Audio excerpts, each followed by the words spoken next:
ये कहानी शुरू होती है एक ऐसी दुनिया से जो पहले से ही बिखर रही थी। कई सालों से इंसान हालात से, गरीबी से और आपस की जंग से लड़ रहे थे। जलजला, तूफान और वोल्केनोज फटने की वजह से ये दुनिया तबाह हो रही थी। इन सारी चीज़ों से तो इंसानों ने सर्वाइव कर लिया, लेकिन फिर अचानक हुआ एक बहुत ही अजीब हमला। रात के अंधेरे में मैरी अपने सोल्जर्स की एक टीम लिए आसमान में एक फ्लेयर लॉन्च करती है, जिससे मैदान में रोशनी हो जाती है और दूर से एक कान फाड़ देने वाली चीख सुनाई देती है। ये आवाज़ ब्रेकर की है। ये वो बड़े बड़े और ख़तरनाक मॉन्स्टर्स हैं जो दुनिया की तबाही के बाद ज़मीन को फटकर ज़मीन के नीचे से निकल आए थे। जैसे ही ये मॉन्स्टर्स हमला करते हैं, मैरी और उसकी पूरी टीम अपनी जान की बाजी लगाकर इन मॉन्स्टर्स से लड़ने लग जाती हैं। जिसके बाद यहाँ से कहानी सीधा 15 साल आगे चली जाती है। दुनिया पूरी तरह बदल चुकी है। मैरी अब भी जिंदा है और अपने पति जॉन और उनकी छोटी बेटी विला के साथ रह रही है। क्योंकि मैरी एक सोल्जर है, वो अक्सर मिशन पर रहती है, इसीलिए विला को पढ़ने और सिखाने की जिम्मेदारी जॉन की है। जॉन इस टाइम विला को समझा रहा था ब्रेकर्स के बारे में। विला पूछती है कि क्या ये एलियंस हैं? जॉन बताता है कि ये एलियंस नहीं है। वो बताता है कि ये ब्रेकर्स हमेशा से जमीन के नीचे ही छुपे हुए थे, फिर जमीन फटी और ये लोग बाहर निकल आए। जिस जगह से जमीन फटकर ये लोग बाहर निकल कर आते हैं, उस जगह को द स्टिच का नाम दिया जाता है। ये जो अभी एटॉमिक हमले हुए हैं, उन्हीं की वजह से वो बैरियर टूट गए, वो स्टिच खुल गए, जहां से ये ब्रेकर्स आने लगे। खैर, विला को भी इन ब्रेकर्स के बारे में सुनने में कोई इंटरेस्ट नहीं था। वो अपने डैड से कहती है, मुझे किसी हीरो की कहानी सुनाओ, नाचल कोडियाक की। ये कहानी सुना दे। कोडियाक एक लेजेंडरी हीरो था जिसके बारे में कहा जाता है कि उसने अपनी कुल्हाड़ी के एक वार से 100 ब्रेकर्स को मार गिराया था। मैरी भी जब घर आती है तो वो विला को बहुत सी चीज़ों की कहानियां सुनाती है, जिस तरह फूलों की, जानवरों की और रंगों की। लेकिन इस तबाह हुई दुनिया में ये सारी चीज़ें खत्म हो गई थी। ये लोग अपना फैमिली मोमेंट एंजॉय ही कर रहे थे कि एकदम से उनकी पूरी बिल्डिंग जोरदार झटके के साथ हिलने लगती है। बाहर मिलिट्री ट्रक्स आ जाते हैं और अनाउंसमेंट होती है कि उन्हें फौरन यहाँ से निकलना पड़ेगा, क्योंकि यहाँ पर भी अब ब्रेकर्स आ रहे हैं। ये लोग जो इस टाइम विला की बर्थडे मनाने की तैयारी कर रहे थे, एकदम से सारा माहौल बहुत ही ज़्यादा गर्म हो जाता है। मैरी जल्दी से विला को गिफ्ट देती है और फिर फौरन यहाँ से निकल जाती है। ये लोग जब नीचे पहुंचे तो मैरी को पता चला कि इस मर्तबा बहुत ही सख्त रूल्स बनाए गए थे। सोल्जर्स को अलग गाड़ियों में जाना था और उनकी फैमिलीज को अलग। इस तरह मैरी अपनी टीम के साथ चली जाती है और जॉन और विला दूसरे लोगों के साथ ट्रक में चले जाते हैं। रास्ते में एक आदमी जॉन के पुराने जख्म को देखकर डर जाता है। उसे लगता है कि जॉन इन्फेक्टेड है। इस दुनिया में अगर वो मॉन्स्टर्स यानी ब्रेकर्स किसी भी इंसान को काट लेते थे तो उसे इन्फेक्टेड कर देते थे, और फिर वो इन्फेक्टेड हुए इंसान एक अजीब से मॉन्स्टर्स में बदल जाते थे, जिन्हें हाइब्रिड कहा जाता था। जॉन सबको यकीन दिलवाने की कोशिश करता है कि वो इन्फेक्टेड नहीं है, यहाँ तक कि वो तो लोगों से ये भी कह देता है कि अगर मेरे अंदर इन्फेक्टेड लोगों वाला कोई एक भी असर नजर आ गया तो मैं खुद ही अपनी जान ले लूंगा और बाकी सबकी जानों को सेफ रखूंगा। ट्रक अंधेरे रास्तों से गुजर रहा है और बाहर धमाकों की आवाजें आ रही हैं। डर को कम करने के लिए लोग कोडियाक की कहानी डिस्कस करने लगते हैं। जॉन विला को समझाता है कि इस कहानी में लड़ाई मैटर नहीं करती, असल चीज वो उम्मीद है जो कोडियाक के अंदर थी, और उसी उम्मीद के चलते उसने सभी लोगों को मार दिया था, और हमें भी वही उम्मीद रखनी होगी। इन सारी बातों को करते हुए विला सो जाती है, लेकिन अचानक गोलियों और चीखों की आवाजें उसकी आंख खोलती हैं। ट्रक अब रुक चुका था। ट्रक के अंदर सन्नाटा छा जाता है। अचानक ट्रक की लोहे की दीवार को चीरते हुए एक बड़ा सा पंजा अंदर आता है। वो एक औरत को पकड़ता है और खींचते हुए अंधेरे में ले जाता है। जॉन समझ गया था कि ये ट्रक भी अब खतरा बन चुका है, इसीलिए वो विला को लेकर इस ट्रक से भाग जाता है। और बाहर निकलते ही उन्हें ऐसा फील हुआ था कि यहाँ निकलकर भी उन्होंने गलती कर दी, क्योंकि बाहर का मंजर बहुत ही ज्यादा भयानक था। एक मॉन्स्टर ने एक बच्चे को खींच लिया था और उसकी माँ अपने बच्चे के लिए चीखती रह गई थी। यहाँ पर बहुत सारे ब्रेकर्स थे जिनसे बचने के लिए ये लोग एक दूसरे ट्रक के नीचे जाकर छुप जाते हैं। और यहाँ पर भी जैसे ही एक ब्रेकर उन्हें देखने वाला होता है तो यहाँ एक सोल्जर आकर पहले ब्रेकर को गोली मारता है, लेकिन गोली से जब उसका कुछ नहीं होता तो अपनी तलवार निकालते हुए वो बहादुरी से उस ब्रेकर का सर काट देता है। सोल्जर ने अपना हेलमेट उतारा तो पता चला कि वो मैरी थी। उसी ने अपनी फैमिली को बचाया था। वो उन्हें फौरन जंगल की तरफ भागने का ऑर्डर देती है और जॉन और विला यहाँ से भागने लग जाते हैं। भागते हुए विला इस जंग की असलियत देखती है, लाशों के ढेर और जख्मी लोग। यहीं पर वो देखती है कि एक बूढ़ा आदमी भी उस ब्रेकर के काटने से इन्फेक्टेड हो चुका था।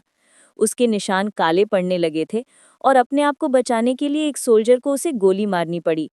जंगल के किनारे पहुंचकर जॉन देखता है कि मैरी के चेहरे पर खून लगा है, पर मैरी कहती है कि वो ठीक है।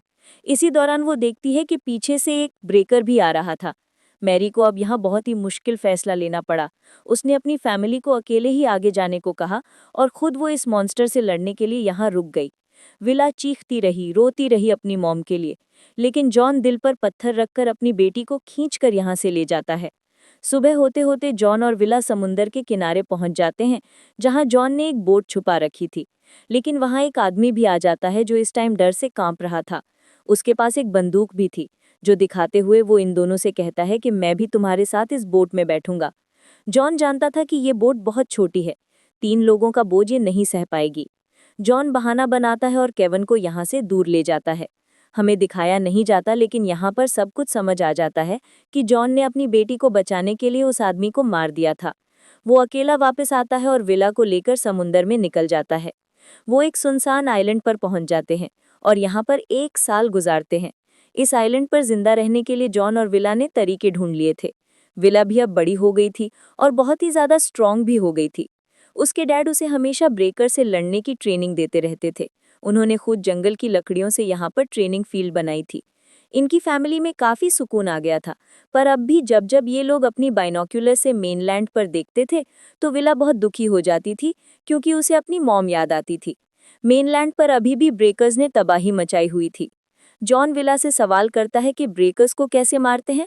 विला जवाब देती है सर काटकर, और हाइब्रिड को वो जवाब में कहती है दिमाग कुचलकर। विला अपनी ट्रेनिंग में बहुत ज्यादा मेहनत कर रही थी। वो गिरती है, उसे चोट लगती है, लेकिन वो फिर भी हार नहीं मानती और एक दिन में कई कई बार प्रैक्टिस करती है अपने गोल को कंप्लीट करने के लिए। विला इस टाइम जितनी ट्रेनिंग कर रही थी, उसे बहुत ज्यादा प्रोटीन की जरूरत थी, और प्रोटीन को लेने के लिए वो यहाँ पर एक कबूतर के 2 अंडे चुरा लेती है और एक अंडा वही छोड़ देती है ताकि उससे वो बच्चे ले सके। ऐसे ही दिन गुजर जाते हैं और एक दिन विला को इस आइलैंड पर रोजी नाम की एक छोटी सी लड़की मिलती है। रोजी बताती है कि उसकी फैमिली मर चुकी है और वो अकेले ही बचकर तैरते हुए इस आइलैंड तक पहुंची है। विला उसे एक गार में छुपाकर रखती है, यहाँ तक कि अपना खाना भी बचा बचा कर उसके साथ शेयर करती है। रोजी यहाँ पर बहुत ज्यादा उदास थी, तो उसका मूड ठीक करने के लिए विला यहाँ पर उसे झूठी झूठी कहानियां सुनाकर हौसला दे रही थी। वो उसे कोडियाक की भी कहानी सुनाती है, जिसने एक बार में 100 से ज्यादा ब्रेकर्स को एक साथ मार गिराया था। खैर, अब विला अपने घर चली जाती है और अगले दिन ये लोग दोबारा ट्रेनिंग करते हैं। ट्रेनिंग करते हुए विला नोटिस करती है कि पीछे से अब उसे अपने डैड की आवाज नहीं आ रही थी। उसने पीछे जाकर देखा तो जॉन गिर चुका था। वो उसे सहारा देते हुए घर लेकर आई और उसे पता चला कि उसे ट्रेनिंग देने के लिए उसके डैड ने कई दिन से खाना नहीं खाया था। वो अपना खाना बचा बचा कर विला को दे रहा था ताकि उसमें ट्रेनिंग करने की ताकत बची रहे। विला को ये देखकर बहुत ज्यादा बुरा लगता है और इस टाइम उसका मूड ठीक करने के लिए जॉन उसे अपनी तलवार दे देता है, ये कहते हुए कि तुमने मेरा हौसला अब जीत लिया है। अगले दिन जब विला दोबारा उसी गार के अंदर जाती है जहां पर उसने रोजी को रखा हुआ था, तो वहां ये देखकर वो बहुत ज्यादा परेशान हो जाती है कि हर चीज वहां पर बिखरी हुई थी। उसे अंधेरे में खड़ी हुई रोजी दिखती है, लेकिन अब वो बच्ची नहीं रही। उसके सर की चोट इन्फेक्टेड हो गई थी और अब वो एक हाइब्रिड मॉन्स्टर बन चुकी थी। रोजी उस विला के ऊपर हमला कर देती है। विला अपनी जान बचाने के लिए यहाँ से भागने की कोशिश भी करती है, लेकिन गिर जाती है। वो मॉन्स्टर उसके ऊपर आ जाता है और ठीक इसी वक्त जॉन वहां पहुंच जाता है और गोली मारते हुए उस हाइब्रिड को मारने की कोशिश करता है, पर गोली ने कोई असर नहीं दिखाया था। तब जॉन अपनी तलवार से उससे लड़ता है और आखिर में उसका सर कुचलते हुए उसे मार गिराता है। विला बहुत ज्यादा टूट जाती है, उसकी दोस्त मर चुकी थी। जॉन उससे कहता है अभी इस वक्त रोने धोने का वक्त नहीं है। इस मॉन्स्टर की चीख से बाकी ब्रेकर्स को इस जगह का पता चल गया होगा, उन्हें सिग्नल्स मिल गए होंगे, इसीलिए अब उन्हें यहाँ से भागना होगा। वो आइलैंड के दूसरे किनारे की तरफ भागना शुरू कर देते हैं। भागते भागते रास्ते में एक बहुत बड़ी दरार आ जाती है। विला तो उसे जंप करते हुए पार कर लेती है, लेकिन जॉन पीछे ही रुक गया था, क्योंकि यहाँ पर रोजी का भाई भी आ गया था, जो भी मॉन्स्टर बन चुका था। विला के डैड उसे लड़ भी नहीं पा रही थी, क्योंकि वो बहुत ज्यादा जख्मी थे। उन्होंने यहाँ पर एक इमोशनल फैसला लिया और विला से कहा कि तुम अकेले आगे बढ़ जाओ।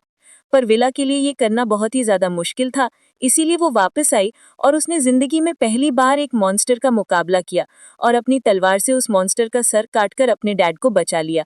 वो जब यहाँ से जाने ही वाले थे तो उसने देखा कि बिना सर का ये मॉन्स्टर अभी भी उससे लड़ने के काबिल था।